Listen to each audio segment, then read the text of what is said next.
Do you clench or grind your teeth at night? You may be overusing your masseter muscles. Your masseter muscles are located on the side of your jaws, and they're huge muscles of mastication or chewing. People tend to get a lot of tension in this area and especially clench at night.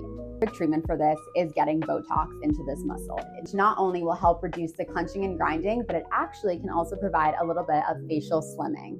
This treatment is really quick, it's really minimal downtime, and it typically lasts for about 4 to 6 months. If patients hold a lot of tension in this area, I usually recommend treatments 1 to 2 times a year. Dealing with jaw tension or wanting to just soften the jawline in general, Masseter Botox might be a great option for you.